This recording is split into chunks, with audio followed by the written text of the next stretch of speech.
در کنار نهر فرات تشریف داده و بکا شروع کرد بلند گریه کردن. اومد بالای سر برادر، این زبون حال امام حسین شد. امیدوارم تا زنده ای بیای کربلا، تا دم مرگت بیای کربلا براش گریه کنی. شب جمعه است، انبیا اولیا امیر المؤمنین فاطمه زهرا همه کربلان، حقشو ادا کنی و دستی نداری تا بگیرم از زمین پاشی.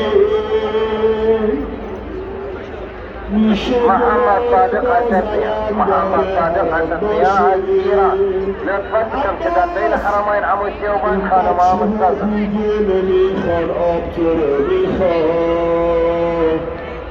میشه براشون با سقاشی، میشه براشون با سقاشی. این مثل خیلی روزه بزرگیه، روزه عظیمیه. وقتی خجالت میکشی شرمنده تر میشه.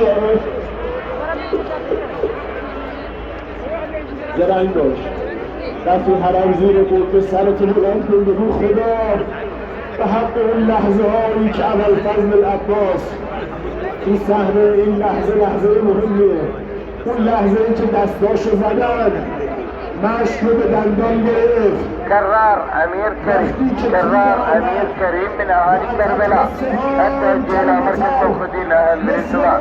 تیر آمد